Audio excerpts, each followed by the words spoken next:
안녕하세요. 장윤선 변호사입니다. 이번 시간에는 요즘 빌라왕 사망사건 때문에 떠들썩하죠? 빌라왕 사망사건을 계기로 공인중개사님들이 알아두면 좋은 상속에 관한 법률 지식에 대해서 살펴보도록 하겠습니다. 먼저 민법의 규정을 보겠습니다. 상속은 사망으로 인하여 개시되고요. 상속 순위는 1순위 직계비속, 2순위 직계존속, 3순위 형제자매, 4순위 사촌 이내 반계 혈족이고요. 이 순서대로 상속을 받게 됩니다. 동순위의 상속인이 수인인 때는 최근친을 선순위로 하고요. 동친 등의 상속인이 수인인 때는 공동상속인이 됩니다. 최근친을 선순위로 한다는 건 예를 들어서 할아버지가 돌아가시고 아들도 있고 손자도 있다면 아들이나 손자가 다 직계비속이지만 아들이 최근친으로 선순위가 되는 거예요. 그리고 동친 등의 상속인은 자식이 여러 명이 있으면 동친 등이니까 공동상속인이 되는 그런 개념입니다. 태아는 상속순위에 관하여는 이미 출생한 것으로 봅니다. 그리고 전조 제1항, 제1호와 제3호의 규정에 의하여 상속인이 될 직계비속 또는 형제자매가 상속 개시 전에 사망하거나 결격자가 된 경우에는 그 직계비속이 있는 데에는 그 직계비속이 사망하거나 결격된 자의 순위에 가름하여 상속인이 됩니다. 대습상속 규정인데요. 예를 들어서 할아버지가 돌아가시기 전에 아들이 이미 사망한 상태였어요. 아들한테는 그런데 손자가 있었어요. 그러면 그 손자가 아들의 대습상속인이 되는 개념입니다. 그리고 배우자의 상속순위 보겠습니다. 피상속인의 배우자는 천조 제1항 제1호와 제2호의 규정에 의한 상속인이 있는 경우에는 그 상속인과 동순위로 공동상속인이 되고 그 상속인이 없는 때에는 단독 상속인이 됩니다. 1호 그리고 2호 직계비속 직계존속이죠. 직계비속과 직계존속이 있으면 그분들하고 동순위로 공동상속이 되고요. 만약 직계비속 직계존속이 다 없는 경우에는 배우자 혼자 단독 상속합니다. 3순위 형제자매나 4순위 반계열적으로 내려가지 않아요. 그리고 1001조의 경우 대습상속의 규정도 배우자에게 역시 적용이 됩니다. 그리고 동순위로 공동상속이 되는 그 상속인이 없는 때에는 배우자는 역시 단독 상속인이 됩니다. 자, 상속은 상속 개시된 때, 그러니까 피상속인 사망시죠. 상속이 개시된 때부터 피상속인의 재산에 관한 포괄적 권리 의무를 승계합니다. 피상속인의 1신에 전속한 것은 그러하지 아니하고요. 피상속인 사망시부터 소급하여 효력이 발생하고 특별한 법률행위 없이 법률의 규정에 의하여 당연히 권리 의무를 승계하게 됩니다. 그리고 법정 상속분은요. 동순위의 상속인 수인 때는 균분으로 하고 배우자는 5하를 가산합니다. 이제 예를 들어서 부가 사망하고 배우자인 모와 자녀 한 명이 있는 경우에는 원래 1.5대 1이잖아요. 근데 계산의 편의를 위해서 소수점이 있으니까 그냥 곱하기 2를 해버렸어요. 1.5 곱하기 2 하면 3이고 자녀도 똑같이 1 곱하기 2 하면 2잖아요. 그러면 배우자는 5분의 3, 자녀는 5분의 2 이렇게 되는 겁니다. 그리고 대습상속분에 대해서도 또 법에 규정이 나와 있어요. 이거는 읽어보시면 잘 이해가 되실 거고요. 자, 공동상속인은 언제든지 협의해서 상속재산을 분할할 수 있고요. 공유물 분할의 방법에 관한 그 규정은 상속재산의 분할에 준용합니다. 분할은 소급표가 있어서 상속 개시된 때에 소급하여 그 효력이 있습니다. 매매계약 혹은 임대차 계약의 당사자가 사망한 경우에 사망자 명의 계약서라도 상속인들에게 당연히 효력이 미쳐요.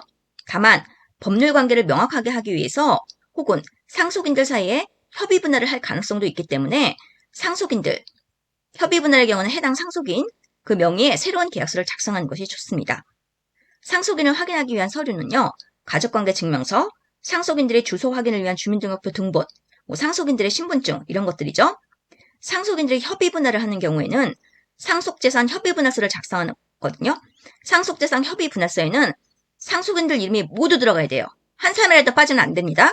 그리고 각자의 인감도장을 날인한 후에 꼭 인감증명서를 첨부해야 합니다. 그러니까 이 서류들 잘 확인해서 받아두셔야 돼요. 주택임대차보호법에 또 특별한 규정이 있는데요. 주택임차권의 승계에 관한 규정입니다. 임차인이 상속인 없이 사망한 경우에는 그 주택에서 가정 공동생활을 하던 사실상의 혼인관계에 있는 자가 임차인의 권리 의무를 승계한다고 나와 있어요. 또 임차인이 사망한 때에 사망 당시 상속인이 그 주택에서 가정 공동생활을 하고 있지 아니한 경우에는 그 주택에서 가정 공동생활을 하던 사실상의 혼인관계에 있는 자와 이촌 이내의 친족이 공동으로 임차인의 권리와 의무를 승계합니다. 뭐 이촌 이내면 뭐 직계 비속들 되겠죠.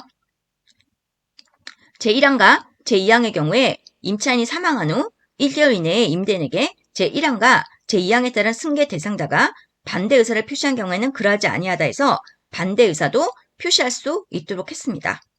뭐 제1항과 제2항의 경우에 임대차 관계에서 생긴 채권 채무는 당연히 임차인의 권리 의무를 승계하는 자에게 기속이 되겠죠. 그러니까 특히 2항의 경우는 보증금 반환 시 각자의 지분별로 지급해야 함을 유의하셔야 합니다. 사실혼 관계에 있는 자가 2분의 1이고요. 나머지 반은 각 상속인들 지분별로 나누게 됩니다. 임대차 계약서 작성 당시에 임대차 보증금은 가정 공동생활을 하던 사실상의 혼인관계에 있는 자에게 반환하기로 하는 특약을 해두는 것이 좋아요. 실제 제가 수행했던 소송 사례가 있거든요. 그런 반환 특약을 해두셨어요. 그래서 법원에서도 그런 특약을 인정을 해줬고요. 당사자들 사이에 조정을 권해서 사실혼 관계에 있는 자에게 보증금을 반환하는 조정이 성립을 했었습니다. 자, 민법에 승인 포기 기간이 나와 있거든요.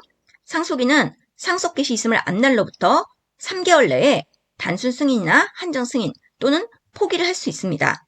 그리고 상속 채무 초과 사실을 중대한 과실 없이 알지 못한 경우에는 그 사실을 안 날로부터 3개월 내에 한정 승인을 할 수 있도록 또 규정이 돼 있어요. 그리고 미성년자인 상속인 같은 경우는 상속 채무가 상속 재산을 초과하는 상속을 성년이 되기 전에 단순 승인한 경우 성년이 된 후 그 상속의 상속 채무 초과 사실을 안 날부터 3개월 내에 한정 승인을 할 수 있도록 했습니다.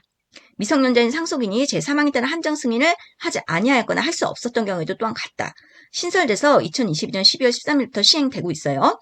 미성년자의 빚 떠안기를 방지하기 위한 신설조항입니다. 자, 포기한 상속재산의 기속 보겠습니다. 상속인이 수인인 경우에 어느 상속인이 상속을 포기한 때에는 그 상속분은 다른 상속인의 상속분의 비율로 그 상속인에게 기속이 됩니다. 그러니까 상속 포기나 한정 승인은 상속 채무를 떠안지 않게 된다는 효과는 비슷해요. 그런데 상속 포기의 경우에는 선순위 상속인이 포기하면 후순위 상속인에 승계되어 심하게는 피상속인의 4촌 이내 반계열조까지 찾아야 하는 문제점이 있습니다. 반면에 한정 승인은 해당 상속인에서 끝나기 때문에 법률 관계가 간편해지는 장점이 있기 때문에 가급적 한정 승인을 권하시는 것이 좋아요. 둘 다 결국 상속 채무는 떠안지 않습니다. 자, 지금 현재 핫 이슈가 되고 있는 빌라왕 사건 있죠. 빌라왕의 사망 사건과 상속 문제 보겠습니다. 최근 수도권에서 1139채의 빌라와 오피스텔을 갭투자하여 소유하고 있던 속칭 빌라왕이 사망하여 지금 문제가 되고 있죠. 이제 허그에 전세보증금 반환보증 보험을 가입하신 임차인분들도 지금 돈을 못 받고 있는데 그 문제가 뭐냐면 이렇게 허그 약관에 이런 게 있어요. 전세계약 종료의 의사표시를 해야 된다는 거죠. 전세계약 종료 의사를 도달도 해야 돼요. 통지하지 않은 경우에는 전세계약이 묵시적으로 갱신되는 것으로 봐서 보증이행 청구할 수 없으니 유의하시기 바랍니다. 이렇게 설명이 나와 있어요. 그러니까 전세계약 기간 만료 2개월, 2020년 12월 10일 전에 체결 또는 갱신된 전세계약의 경우에는 1개월 전까지 반드시 임대인에게 전세계약 종료, 갱신 거절의 의사표시를 통지하고 계약 종료 의사가 임대인에게 도달을 해야만 허그에서 돈을 지급하게 돼요. 그 전세계약 종료 증빙 서류는 뭐 내용 증명 우편 등기 도달 내역이나 카카오톡 또는 문자 메시지 발송에 대한 임대인의 답신 내역, 녹취록 등입니다. 자, 주택도시보증공사 허그의 약관상 임대인에게 계약 종료, 갱신 거절의 의사표시가 도달하여야 묵시적 갱신이 되지 않으므로 보증이행을 청구할 수 있도록 되어 있어요. 이 문제로 인해서 지금 전세보증금 반환보증보험에 가입한 임차인들이 허그에 보증이행을 청구할 수 없는 상황에 대해서 문제가 되고 있는 겁니다. 상속인들이 한정 승인을 하게 되면 상속인들도 빚을 떠안지 않게 되고 후순위 상속인들에게 승계되지 않기 때문에 임차인들도 간편하게 문제를 해결할 수 있어요. 이러한 상황을 대비해서 계약 당시에 임대인의 가족관계증명서나 가족관계증명서에 나와 있는 다른 가족들, 상속인이 될 사람들이죠.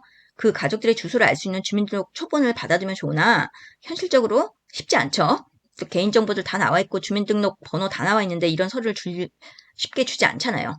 상속인들이 한정 승인을 하게 된다 하더라도 상속인들의 인적사항 파악을 하기 위해서는 임차인들이 법원에 지급명령 신청 혹은 임대차 보증금 반환 청구 소송을 제기해서 법원을 통하여 상속인들의 인적사항과 주소를 파악할 수밖에 없습니다. 그래야 또 의사표시도 할 수 있는 거죠. 상속 채무가 많은 경우 상속인들에게 가급적 상속 포기가 아닌 한정 승인을 신청하도록 권하시는 것이 좋습니다. 이번 시간에는 빌라왕 사망 사건과 상속 문제에 대해서 살펴봤습니다. 오늘 방송 시청해주셔서 진심으로 감사드립니다. 좋아요, 구독 눌러주시면 저에게 많은 힘이 됩니다. 다음에 또 뵐게요.